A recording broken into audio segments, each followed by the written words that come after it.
Hey everyone, I'm Brittany from Quarter Acre Roots, where we talk about growing a lot on a little bit of space, and today is all about garlic. Hardneck garlic, to be specific. We love growing garlic, we eat a lot of garlic, we cook with a lot of garlic, so every year I've been adding more and more garlic to my garden to see exactly how much I can grow in our space. So I was not planning to film today. I'm not dressed for working in the yard or anything. We got home a little bit ago from my grandmother's surprise 90th birthday party. Hello, Grandma, I love you. She watches my channel, she's one of my biggest fans, and we love her so much.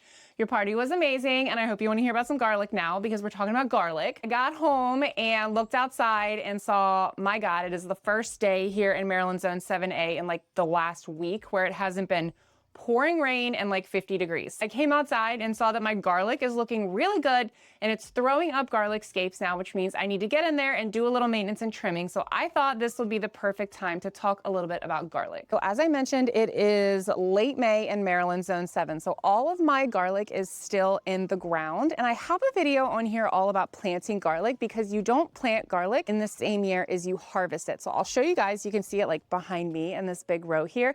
This is what my garlic looks like right now. And I planted this garlic, I think I planted it last year in like November. So anytime between like mid-October to mid-November is a good time to plant your garlic in our area. And it'll start sprouting for the year super duper early. And then once temperatures get a little bit above freezing, their growth rate is just like really fun to watch because it's one of the earliest things that really start turning green and looking great in the garden. So when you're planting garlic in your garden, you want to plant it in the fall and leave it in the ground all winter. So my video on here all about planting garlic shows you exactly that process. It could not be easier. You take one clove from a bulb of garlic, plant that in the grounds. I plant them about 6 inches apart. And then I also have 2 rows. So there's probably about like a foot between each row. And then each of the cloves I plant about 6 inches apart to give the plants plenty of room to get nice and big. And that one little garlic clove that you put in the ground in the fall will grow all winter and then all spring. And when you harvest it, where we're at usually in like mid to late June-ish, you have a giant bulb of garlic that has grown from just that one little piece that you planted in the fall. I also love hardneck garlic because you can store it for a long time. I think we finally ran out of our garlic last year that we had grown maybe like, I don't know, I'll have to look back and see when it was because I actually made a sad video about picking my last head of garlic from the basement. So all we do after we harvest our garlic is kind of like shake off the extra dirt. We let it dry out a little bit and cure a little bit on our covered back patio. And then we clip off all of that top foliage and then store it in the basement over the winter. So anything that I can store that's like, I don't have to like preserve it, I don't have to dry it, I don't have to freeze it, I don't have to do anything. I could just essentially pop it out of the ground and store it somewhere cold and dry for many, many months is a win in my book. I planted my garlic in the bed behind me that I just showed you guys a little bit closer together this year because again, I wanted to sneak a little bit more in. And then I ended up having a couple extra cloves that I threw into this raised bed here as well, just because, you know, we have the space and I figure I will pluck it out by June. So by the time it's ready to get pulled out, that is when my summer stuff will really be taking off. And you can see the garlic that I have in this bed here is a little bit farther behind, and you can see that because the scapes popping out are a little bit shorter. So if I take you back over to this bed over here that gets a little bit more sun, I've already cut off quite a few of these scapes to start making some salt out of them. But if you look at like this one right here, it's super long and curly. This one right here is super long and curly. There are a couple shorter ones over here that I am not going to cut off today. I'm going to leave those to grow for a little bit longer. But overall, I definitely see that the garlic grows a little bit faster and is a little bit more mature in this long row because this area just gets phenomenal sun all day. And since I did plant my garlic this year a little bit closer together than I have in the past, I didn't fertilize my garlic last year. I can't remember if I did the year before, but this year I actually did fertilize my garlic. And that's because I did plant it a little bit close together, so I didn't want it to be competing for too many nutrients in the soil. I had topped it off with a little bit of fresh leaf compost last fall, and then I added a little bit this spring as well, just around the plants, added some worm castings. But so far I have fertilized it twice this season using a liquid seaweed, highly concentrated fertilizer. Or technically, I don't know if it's a fertilizer or just like plant nutrients that you add to it, but I love this stuff. I use it on everything. I've really been trying to streamline what I use in the garden in terms of fertilizers, nutrients, additives just because it can get really overwhelming, and sometimes you feel like you have to use this, you have to use that for your different plants. So using the liquid seaweed has been a really good way for me to kind of streamline into one thing that I can use for lots of different things in my garden. Okay, I had to run downstairs and get it because I had to get a new jug of this stuff. I think the jug I had before lasted pretty much until now. So it lasted me an entire growing season. This stuff is highly concentrated, so even though it's not cheap, it lasts a long time. You only have to put a little bit in your watering can when you're watering your plants. This is Blue Planet Nutrients Liquid Seaweed Kelp Supplement for plants. This stuff is just super great. I love it. I use it for everything. I'm trying to use fewer fertilizers overall, but I love this stuff and I'm going to be continuing to use it until I feel like I'm getting my soil to a place where I can really completely stop using fertilizers because the soil is just that good. So I mentioned that I have fertilized the garlic that you see here twice already. I fertilized it once when it was probably about 6 inches tall, and then I fertilized it again about maybe 2 weeks ago. So I saw the starts of these scapes popping up a couple days ago, and once you see them popping up, they really start growing like weeds. And what this is here, the scape that the hardneck garlic throws up is essentially the plant trying to complete its life cycle. So this scape right here, you can see the bulb on the top. If you've ever seen a green onion flower, it's very similar to that. And what this is going to do is eventually turn into a flower. But what we don't want to do is have the plant focus all of its energy on developing this flower and keeping this scape alive. We want the plant to be focusing its energy down here under the surface of the soil on growing big, giant garlic bulbs. So since we don't want the plant to be focusing on growing those scapes and flowering, it's time to cut them off. I usually wait to cut them off until, and this is a completely unscientific way of saying this, but until the curl goes like all the way around. So I'll show you exactly what I mean on this plant. So if you look at this one right here, this scape, the curl on it is not going all the way around. It's just kind of going up and curling over. So this is going to shoot up a little bit more and eventually it's going to curl all the way around like this one right here. Or let's see if we can find another good example. Oh, this one back here is a really good example.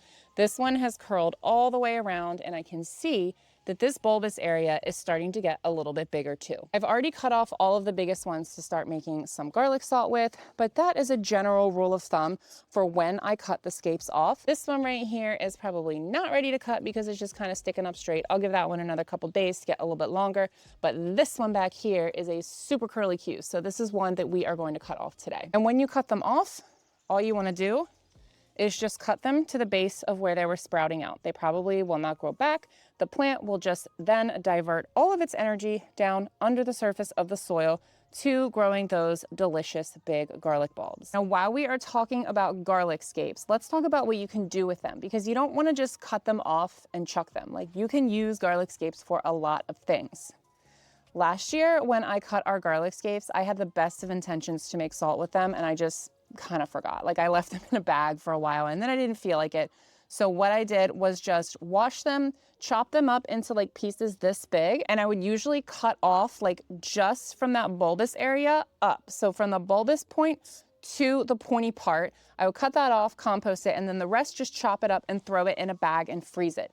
You can keep these frozen for a long time. They're great to pull out for like stir fries, or if you're making soups, or if you're making stock and you need to add some sort of a garlic flavor to it, but you don't have any fresh garlic. This is another reason why I like to chop up green onions, which we always have a ton of, and freeze them so I can just like grab a handful and throw them into an omelet or whatever and not have to worry about buying green onions all the time. I kind of treat the garlic scapes the same. Super convenient to have on hand. And last year when I chopped them up and froze them, I also chop up all of the tops to the leeks we were growing. I froze all of that, and then one day when we got a Costco rotisserie chicken, I made broth out of the Costco rotisserie chicken, and then I threw in all of those frozen leek tops that we weren't going to eat because it wasn't the parts of the leek that you want to eat.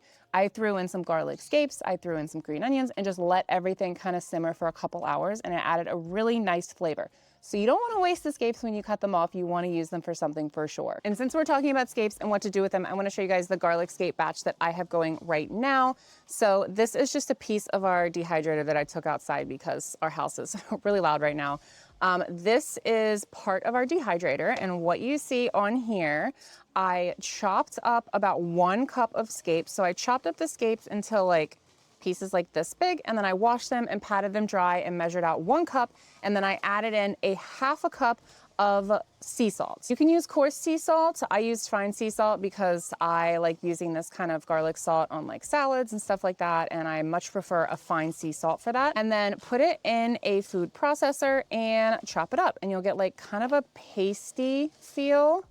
You can see this isn't super dry yet. It's only been in the dehydrator for like an hour, but you can see the salt flakes and you can see how it's kind of chopped up the garlic scapes.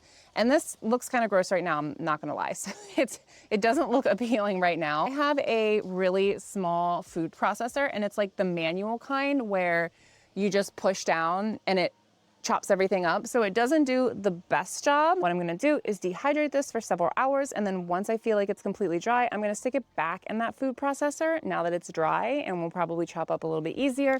Chop that up, and if I feel like it's completely dry, I will not put it back in the dehydrator. I will just like spread it out, let it sit overnight, and then put it in like an old spice container. Like I save every old container just so I can reuse it for stuff like this. But that's what I'm gonna do for this batch because there are still like some chunky pieces in there. Scapes can be a little bit stringy. So if you look in here, you can see like this is still like a sizable piece of garlic scapes. So what I will want to do instead of buying a better food processor is just run this through another time. Okay, so why am I talking so much about scapes with garlic? First of all, you need to cut them off if you want to get those nice big bulbs. So if you see them popping up and you don't know what they are, that's what they are, and you can use them for stuff. But the second reason it's important to know about scapes on your hardneck garlic is because once your plants throw up scapes, generally your harvest window for your hardneck garlic, like the whole plants pulling them out of the ground, is gonna be about a month-ish later. And I say a month-ish later because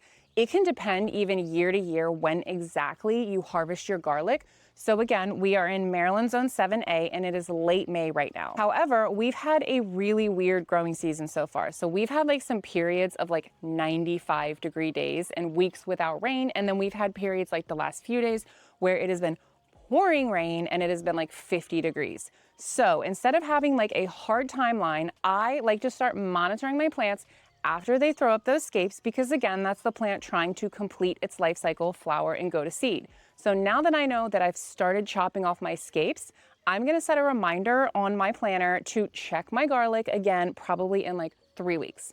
Now, when I say check my garlic, I mean, I obviously check it every day. Like I look at it when I'm out here. It's right by my greenhouse. There's a lot going on here. So I am looking for visual cues every day. Another visual cue that you can look for is when about half of the green foliage has started to die back in brown. Now, for me, that kind of trips me up. So I just kind of get wound up and kind of bent out of shape about like, well, is it really half? And is it too early? So what I like to do is about 3-ish weeks after the scapes come up. So for us this year, that'll be like mid-June, I will pull a head of garlic to get an idea for how big that head of garlic is right now. And I won't waste it, like even if it's small, I'll still use it, but I will pull one just to get an idea of how we're looking. Now this year, I'm suspecting since we've had a couple of cold snaps, it may be a little bit later in June before we harvest this garlic, which is totally fine. I'm gonna put sweet potatoes and some beans here, and they really need those hot temperatures to succeed. So it's not that big of a deal if I have to leave my garlic in the ground for a couple more weeks. Last year, I'm pretty sure I pulled it in like early to mid-June, but again, every year can be totally different. So you really want to look for cues on your plants to decide when you're going to start harvesting. And then there is nothing stopping you from doing an early harvest just to check the size of those bulbs and then deciding like, this is way too small. I'm going to leave this in for like another week or two, because those last few weeks in the ground, the bulbs can get really big. So if you pull the bulbs even a week early, you could be losing a lot of size. So in the spirit of science, actually, and because we are out of garlic other than scapes in the house right now, and I don't want to buy any because we are so close to harvesting all of our garlic, I am going to dig one up and see what it looks like right now. So there are a couple areas where like, I think something was in here messing with some of my cloves after I planted them, because there's a couple areas where the garlic plants are really too close together. So they're not really gonna reach their full potential once they start getting really big anyway, because they're too close together. So I'm gonna pick one of those spots and I am gonna dig it up and we're gonna see what it looks like. So if you can see what I mean by these two, see how close these two are together? That is way too close together. I don't know what happened with these two here and these two over here. These are really the only two where they are, oh, there's one right over here too, where they are just super close together. The rest have all of the proper spacing the way that I planted them. So what we are going to do is dig up one of these and just take a look at how it's going. So I am just gonna take my Hori Hori knife, which is one of my absolute favorite tools, and very carefully try to dig this up without disturbing the other plant, because we want to keep that one in the ground. And we're gonna dig this guy up and try and get a hold of him. So let's take a peek here. Oh, that's actually a pretty good size already. Look at that. That's a pretty good sized bulb already. That is not bad. We'll definitely be able to use this. Now, these bulbs can get really, really big. So even though this might look like the size of something that you could buy at the grocery store, I know that this garlic can get much bigger. I grow a variety of garlic that I originally got, well, most of it is a variety I originally got from my cousin Jimmy, that he's just been growing and saving cloves from and replanting every year. So I would recommend getting a seed garlic to start with. That way you know exactly what you're starting with and you know that you have got a nice sterile seed garlic to work with. But for me, I just save a couple heads of garlic and replant them every year, especially if you can save cloves from the heads that are nice and big and juicy and delicious, just to encourage the strongest plants to live on. So what I'm gonna do now is I'm just gonna shake off this extra dirt. I'm gonna strip off some of the foliage on it, and then I am going to bring this one inside. I'm not gonna let it cure because I'm not gonna sit this one like in the basement for a couple months. I'm gonna use this one for cooking. But this is a really great way for me to kind of get a benchmark for how my garlic is looking in terms of size once we are getting to that scape territory. Okay guys, so I think that about wraps up what I have to say about growing garlic today. I hope the weather is turning where you are at and it is starting to look a little bit more like spring and your gardens are starting to give you just a bit more abundance, just enough to get you to spring to really start seeing some stuff taking off. So I'm gonna finish chopping off these scapes and then chop them up to freeze them or make some more salt. That's gonna keep me busy. In the meantime, if you guys have any more tips about growing garlic, or if you have any recommendations on things that I can use garlic scapes for, because I have a lot of them this year, please let me know in the comments below. I would love to hear from you what you are doing with all of your very underrated, in my opinion, garlic scapes. So until my next video, happy planting and happy 90th birthday, Grandma.